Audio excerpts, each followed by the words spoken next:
crypto-monnaie, l'avenir est là. Chaque semaine, des nouveautés sous nos pas. Investisseurs, gardez la foi.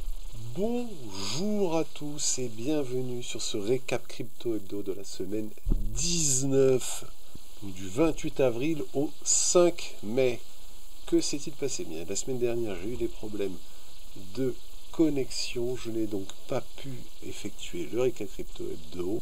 Nous allons voir deux nouveautés. J'utilise plus Coin Academy, puis après nous ferons les classiques Altcoin Season, Fear and Greed, Crypto Bubble, Crypto Heatmap, l'Artemis Protocol et enfin l'analyse graphique avec un total de BTC, Ethereum et Solana. C'est mieux avec la lumière. Nouveauté qui est déjà annoncée, mise à jour Pectra le 7 mai, nous sommes le 5 mai, donc mercredi, la blockchain Ethereum va faire la dernière mise à jour prévue, après les petits déboires qu'il a eu dans les testnets, mais qui sont faits pour ça. Rappelons ce que fait Pectra, ça va permettre aux blobs d'être doublés de 3 à 6 blobs, ce qui permettra à la blockchain d'être beaucoup plus rapide. Il y a une optimisation du stacking, avant il vous fallait 32 Ethers pour avoir un node, et que des multiples de 32. Là, entre 32 à 2064, si vous en avez 32 et que vous récupérez un Ether de stacking, vous serez donc à 33. Donc ce n'est plus forcément des blocs de 32, ce qui va baisser le nombre de validateurs et rendre la chose plus simple. C'est attendu avec une grande impatience pour tous les fans d'ETH, tous ceux qui y croient, au niveau au moins technique. Et il y en a encore, j'y crois aussi. Après, on avoue que bon, depuis le début, ETH est un peu faible en termes de performance boursière, mais c'est pas forcément ce qu'on lui demande à l'heure actuelle. Deuxième annonce, et oui, le deuxième c'était le journal du coin. Deuxième annonce, en 2020, Ledger avait eu une fuite de données, et depuis, il y a eu à plus ou moins grande échelle une attaque un peu vieille, mais remise au goût du jour, sur des courriers postaux, donc des lettres, qui ont été envoyées directement chez les personnes qui étaient sur ce listing, pas tous mais une grande partie, pour leur dire qu'une mise à jour devait être faite de façon rapide et importante, car leurs données et donc les cryptos dessus étaient en danger. Bien entendu, comme à chaque fois, dans même n'importe quel sexe, donc échange centralisé, ou même n'importe quelle personne censée que vous suivez, influenceur, que ce soit crypto, sur n'importe quelle plateforme, ne donnez jamais vos mots, vos clés privées, et si vous avez quoi que ce soit qui vous dit il faut vous dépêcher, c'est dans 99% un scam. Ledger ne vous appellera jamais, par exemple. Si c'est le cas, ça sera de façon vraiment publique, avec des annonces à travers de tous les médias. Et ça ne sera pas juste un courrier pour une personne. Donc faites bien attention. Comme d'habitude, certains, peut-être trop naïfs, se font avoir, mais non. Ledger ne fait pas ce genre de choses. Donc faites bien attention. Nous passons maintenant dans la première analyse, non pas des graphiques, mais des données de la blockchain, donc plus ou moins on-chain. L'altcoin season, je répète, à 25, nous sommes en Bitcoin season, à 75, plus dans une altcoin season. Donc les altcoins, c'est tout, sauf Bitcoin. On peut voir que depuis mars, on est à 25 ou moins, on avait atteint les 13, voilà, c'est ça, plusieurs fois. Là, on remonte, on est actuellement à 27. Ça fait qu'on n'est plus dans l'extrême dominance, mais dans la bonne surdominance de Bitcoin. C'est toujours lui qui mène la danse. Si cela continue à suivre les cycles, parce que quoi qu'on en dise, on est encore dans un schéma un tout petit peu plus long, mais qui suit les cycles de 4 ans jusqu'à présent, nous sommes toujours en Bitcoin Season. Quand l'altcoin Season va remonter, c'est en théorie que nous allons finir le cycle et repartir après en bear market. Le Fear and Greed à 49, nous sommes dans le neutre. Quand on était à 13 pour la Bitcoin Season, on était tombé dans l'extrême peur voir, on a eu du mal à aller dans la peur et maintenant nous sommes dans le neutre. Le marché est beaucoup plus calme.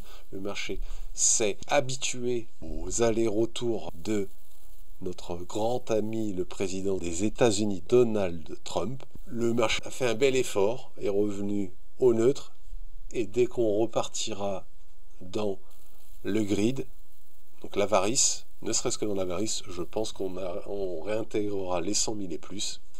Là, ceci n'est que mon avis. Je le répète, je ne suis pas conseiller financier. Crypto Bubble en daily. Là, j'aime beaucoup parce que c'est assez parlant. En daily pour les 100 premières capitalisations des crypto-monnaies. On peut voir en rouge, donc c'est baissier à la journée. On a Layers à moins 8,7, Worldwide WLD à moins 6,1, après FLR à moins 5 et tout le reste est en dessous. Au final, par rapport au moins 20, moins 30 qu'on avait il y a 3-4 semaines, on est plutôt pas mal. A contrario, on peut voir Form à plus 15,5, Core à plus 9,2, ZEC 5,4, Tao 5,9, Sui presque 5, bon, un petit meme coin, hein, 5,8, AAV à 3,4. Je pense qu'on est environ à 50-50 à vue de nez. En comparaison, on va aller sur la Crypto Heatmap. Donc là, je l'ai mis par contre pour les 50 premières capitalisations crypto et en weekly, donc en hebdomadaire. Là, par contre, en hebdomadaire, Bitcoin est légèrement positif, Ethereum augmente, et là, on voit le marché est relativement baissier.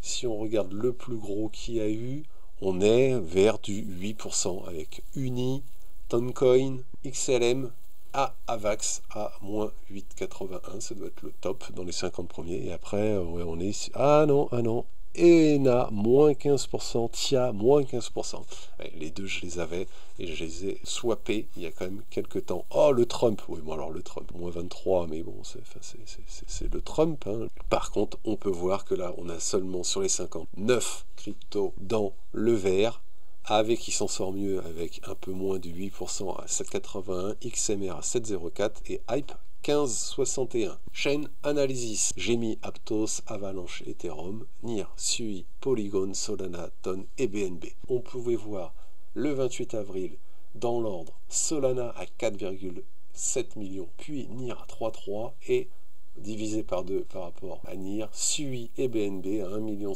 et 1 million. Pour arriver une baisse de Solana à 3,7 millions, donc on a perdu 1 million. On est passé de 3,3 à 3,1 million, donc 200 000 de moins pour NIR.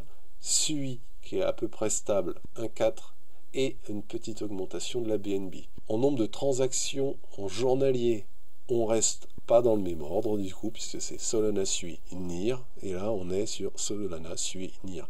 Le seul qui varie vraiment par rapport au premier Solana, parce que Solana passe de 100 millions à presque 96 millions, et tous les autres sont très bas, ils sont 20 fois plus petits. Solana se donc quand même plutôt bien, quoi qu'on en dise. Les stablecoins, je répète, un stablecoin, c'est une crypto adossée à un sous-jacent qui là est le dollar américain, l'USD. On peut voir Ethereum, Solana, BNB, et ça reste assez flat. On passe de 128 milliards à 127 milliards environ avec Ethereum, Solana de 13,2 à 13,1 et BNB de 7 à 7. Ça reste très fort. On ne peut pas dire, même si la valorisation d'Ethereum n'est pas ce qu'on aimerait, elle est tout de même utilisée, on le voit vraiment de façon régulière. Le volume de transfert des stablecoins, Ethereum, Solana, Polygon, et là, Ethereum, Solana, Polygon. Par contre, on a pu voir là ce week-end, alors est-ce que le marché européen étant fermé, est-ce que cela a joué un peu? Je pense pas que ça a joué sur 30 milliards. On est passé de 44 milliards à 16 milliards. Ouais, on était divisé presque par 3. Pour Solana, 7 milliards à 5 milliards, ça a quand même chuté. Et Polygon, 4 milliards à 3 milliards. Ouais, donc tout a chuté, Il y a eu un truc, j'étais pas trop dedans, j'ai pas regardé ce qui s'est passé. On verra ça peut-être plus tard. La TVL, Total Value Locked, donc c'est les monnaies bloquées sur les protocoles. Ethereum en premier, Solana suit, Ethereum, Solana suit, le même trio avec, on passe de 51 milliards à 52 milliards, 1 milliard de plus, Solana de un peu moins de 8, il perd un tout petit peu, mais on va dire que ça reste neutre, et 1,8 milliard à 1,7 milliard. Le volume des DEX, donc les échanges décentralisés. Là, par contre, nous avons eu Solana, Ethereum, BNB. Les trois gagnants changent. Là, nous n'avons pas les données pour ce week-end, donc on va s'arrêter au 3 mai, au vendredi, et au vendredi, Solana, Ethereum, BNB. Solana est quand même descendu, exactement, de 2,9 milliards à 2,1 milliards. Ethereum de 1,4 à 1,2, il y a quand même eu une petite hausse, et la baisse, voilà, comme une vague, ce qui se voit un peu ici, voilà, une petite vague, et là, là, une très grosse vague. Et BNB, lui, un peu plus pépère, même s'il doit être en perte, c'est ça, 749 millions à 553. Les filles, Solana, Ethereum, BNB, Solana, BNB, Ethereum. Ça, on est au coude à coude entre le deuxième et le troisième. On peut voir que Solana est quand même pas mal devant, à 1,5 million et 1,3 million avec un pic au 1er mai. Ethereum et BNB qui étaient à 430, 530 et qui après, 330, 450. Ils ont alterné pendant la semaine. En termes de revenus, Solana, Ethereum, BNB, avec Solana, Ethereum, BNB, de lundi à lundi, avec une remontada d'Ethereum avec un pic au 1er mai. TradingView, le total 1, je le répète, le total 1 en daily, ça veut dire toutes les cryptos, sans aucune exception. Un market cap à l'heure actuelle de 2900 milliards. Le RSI est de 58, un peu plus, moyenne du RSI de 64. On est pas mal, on est en achat, on n'est pas en surachat. Le marché a une plus grosse confiance totalement.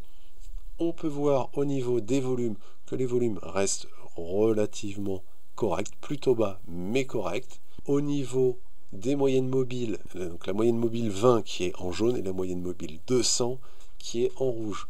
On peut voir qu'on a réussi à bien remonter la moyenne mobile 20 et que la moyenne mobile 200 fait son office de résistance. Donc on a notre support ici et notre résistance.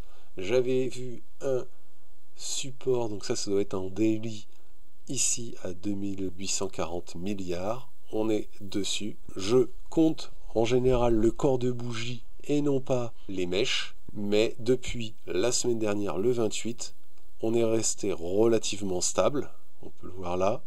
Petite augmentation pour le week-end, enfin jeudi, vendredi, et on est redescendu pour revenir au neutre. Qu'est-ce qui s'était passé? On a eu fin d'année dernière, début de cette année, le pic, et après on a chuté par palier. Là on avait un premier range, là on est sur un autre range, on est vers le haut du range. C'est pour ça on pourrait redescendre jusqu'ici relativement facilement, et sinon si on perce, on réintégrerait ce range là. Pour le moment, rien ne nous permet de dire qu'on ira dans un sens ou dans l'autre. Le marché, on le voit, a été assez résilient et cherche à monter. On va vérifier ça avec le total 2. Représente donc toutes les cryptos sauf le Bitcoin. Et là on le voit puisqu'on n'est plus qu'à 1020 milliards. On a un RSI de 53,50, une moyenne du RSI de 58,40. Donc là on est dans le neutre, il n'y a pas de surachat et tout, mais on reste plutôt pas mal. Les volumes sont plutôt bas et un peu moins constants. On peut voir que là c'est beaucoup moins fort. Pourquoi? La moyenne mobile 20 est toujours en support, mais elle est beaucoup plus proche, et la moyenne mobile 200 est toujours en résistance, mais alors beaucoup plus haut. Une des chances entre guillemets, c'est que la moyenne mobile 200 est toujours légèrement croissante depuis la semaine dernière. Contrairement au total 1, c'est resté relativement plat. Là où il y avait une belle montée, là la montée est presque inexistante, et on est redescendu par rapport à lundi de la semaine dernière. On est légèrement redescendu. Bitcoin, où en sommes-nous? 61,32 en RSI et 66,74 de moyenne de RSI. Donc nous sommes clairement en achat, en zone d'achat. À partir de 75, on sera en zone de surachat. On est dans un sens pas très loin, mais il y a quand même un monde avant d'y arriver. Les volumes sont décroissants tout de même. Et là, depuis la semaine dernière, relativement neutre, c'est ça, relativement neutre. On voit que c'est lui qui mène par rapport à la courbe du total 1. Belle augmentation jeudi-vendredi. Et le week-end, ça a repris l'augmentation. Et on est à peu près au neutre par rapport à la semaine dernière. On reste dans ce range. Par contre, la chose qui est vraiment magnifique, je trouve, c'est le range que j'ai trouvé. Donc après, chacun les voit où ils veulent. Moi, je l'ai placé à 90 000 environ, jusqu'à 105 000. On a réintégré ce range. On l'a vraiment cassé il y a 2 semaines. Depuis, on est dedans et on est dans ce micro-range que j'avais vu, cette zone qui fait office de résistance, où on est entre 97 000, c'est ça, 97 000 et 94 000. On est légèrement en dessous, c'est pas très très grave. Si on pète les 97 000, on réintégrera, je pense, les 105 000. Par contre, petite différence, et là ça c'est beaucoup plus fort, la moyenne mobile 20, la MM20, qui est en support, ainsi que la moyenne mobile 200, qui a continué à toujours être en montée, donc croissante. On est plutôt pas mal, les deux sont dessous. J'ai pas envie de surcharger le schéma en rajoutant de l'Ishimoku, les volume profile ou quoi que ce soit, ça pourrait être intéressant. Pour ça, n'hésitez pas à me le dire si, lorsque vous regardez, cela vous intéresse. Là, c'est un récap rapide, donc n'hésitez pas. Surtout, n'hésitez pas si vous avez quelque chose à vouloir. Ethereum, RSI de 55, moyenne du RSI de presque 55-50. On est revenu, ça c'est pas trop mal, dans le neutre. Ça c'est bien. On était clairement dans un canal baissier. On en est sorti, mais là on en était sorti. Et on est maintenant, entre guillemets, au neutre. On remonte péniblement. On est vraiment sous une résistance qui est à 1008. Voilà, qui va de 1008 à 1950 environ. Ça serait la première grosse étape à passer. Et après, si on passe là, on pourra jouer jusqu'au 2003. C'est pas trop mal dans le sens où on a la MM20 qui joue aussi un support. La MM200, bon, elle est en résistance, si on peut dire, mais elle est tellement haute. Par contre, voilà, le manque de puissance d'Ethereum, la MM200 est décroissante. Ça c'est triste. J'adorerais, et j'y crois encore, j'adorerais qu'on reprenne tous les paliers pour atteindre au moins les 4000. Aux 4000, je pense que je prendrai aussi un TP1. Là, les volumes, on a eu un petit soubresaut, mais ça reste vraiment très timide. Et depuis la semaine dernière, neutre, et même des toupies rouges, baissières, neutre, petit soubresaut, et on redescend pour être environ au neutre par rapport à la semaine dernière. Donc il ne se passe rien, et on peut dire que dans un sens c'est pas mal, parce que sur Ethereum, c'est le fait qu'il se passe rien, c'est une réussite presque. Et pour finir, nous allons voir Solana, où en est-on? RSI de 55,5, moyenne du RSI de 60. On est plutôt pas mal aussi, on commence à être en achat, en zone d'achat, plus trop dans le neutre. Là par contre, en termes de volume, on est plutôt bas. On peut voir pareil que la moyenne mobile, ça ressemble plus à du Bitcoin dans un sens. Pourquoi? La moyenne mobile 20 est là. Enfin là c'est plus de l'Ethereum au niveau des moyennes mobiles, puisque la moyenne mobile 200 est beaucoup plus haute. Par contre elle est légèrement descendante. Par contre depuis la semaine dernière, c'est la plus faible en comparaison des trois, puisqu'elle était relativement stable. La hausse a été faite jeudi, vendredi, et la baisse est un tout petit peu plus importante par rapport à Bitcoin et Ethereum. Mais si on compare par rapport à Ethereum, la hausse est un peu plus importante. Voilà pour moi, j'en ai fini avec ce récap crypto hebdo. N'hésitez pas à commenter, à liker, à partager, voire à vous abonner. Et n'oubliez pas que la crypto soit avec vous. Crypto-monnaie, la vie est là, semaine, des nouveautés sous nos pas. Investisseurs, gardez la foi. Dans ce monde digital, on trace la voie.